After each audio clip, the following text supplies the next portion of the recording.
diumumkan oleh Presiden hari ini dan selanjutnya akan diserahkan ke DPR. Sempat beredar polemik soal rekam jejak para calon termasuk sorotan dari Barreskrim Polri dengan istilah tanda merah. Siapa saja ke-8 calon pimpinan KPK? Kami akan tampilkan, ini dia.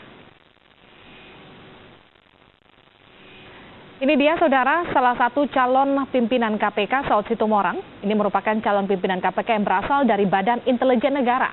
Dan pada saat tes wawancara, Saud ditanyakan terkait dengan aset kekayaan mobil mewahnya Rubicon.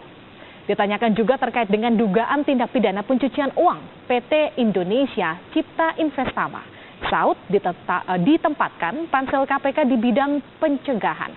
Kita akan lihat tidak hanya Saud Situmorang. Kami akan tampilkan selanjutnya. Ini adalah Alexander Marwata, karirnya sebagai hakim ad hoc pengadilan tipikor dan ada beberapa yang dikemukakan saat seleksi calon pimpinan KPK dan ini Alexander pernah memberikan pendapat berbeda atau dissenting opinion dalam memutus perkara dugaan sengketa suap Pilkada Lebak Banten yang menyeret mantan gubernur Atut Khosyah. Hakim Alexander ini menilai Atut tidak terbukti melakukan tindak pidana korupsi. Alexander Marwata ini ditempatkan dalam bidang penindakan KPK. Kita lihat calon selanjutnya, ini adalah Brigjen Basaria Panjaitan. Kami akan tampilkan. Ini dia Brigjen Basaria Panjaitan yang memiliki karir sebagai Kepala Pusat Provos, Divisi Profesi dan juga Pengamanan Polri tahun 2009 dan juga Widya Iswara Madya Sespim Polri tahun 2010. Ia pernah menjabat sebagai Kepala Pusat Provos dan dalam wawancara pansel KPK, Brigjen Basaria Panjaitan ini pernah ditanya terkait dengan dugaan rekening gendut dengan total kekayaan mencapai 9,8 miliar rupiah.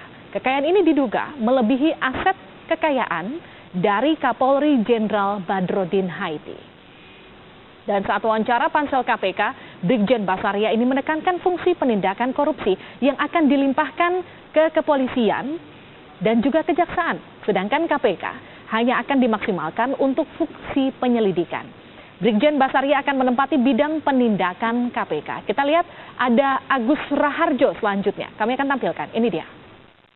Karirnya sebagai mantan Kepala Lembaga Kebijakan Pengadaan Barang atau Jasa Pemerintahan dan juga Sekretaris Utama dan Pelaksanaan Tugas Kepala LKPP 3. Dan Agus Raharjo ini kemudian dikaitkan dengan pengalamannya sebagai Kepala Lembaga Kebijakan Pengadaan Barang dan Jasa. Agus Raharjo ini direncanakan berada di bidang manajemen KPK.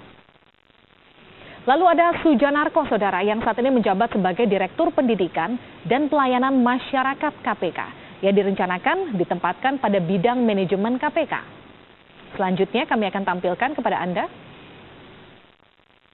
Nama ini mungkin sudah Anda kenal atau sudah tak asing lagi. Ini adalah Johan Budi yang dikenal sebagai juru bicara KPK dan kini menjadi PLT Wakil Ketua KPK. Ketika diwawancara oleh panitia seleksi, Johan Budi menyatakan bahwa KPK masih bermasalah dengan urusan penetapan tersangka. Johan Budi direncanakan berada di bidang supervisi, koordinasi, dan monitoring.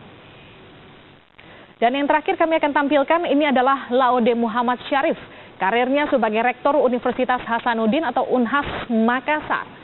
Dan ia direncanakan menduduki bidang supervisi, koordinasi, dan monitoring KPK. Dan yang terakhir adalah Surya Chandra. Ini memiliki karir sebagai pengacara publik, Direktur Trade Union Rights Center, dan juga Dokter Fakultas Hukum di Unika Atmajaya.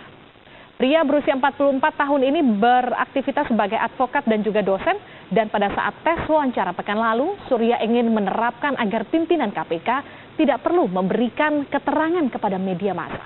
Surya Chandra ditempatkan di bidang pencegahan KPK. Dan saudara, DPR mengkritisi 8 nama calon pimpinan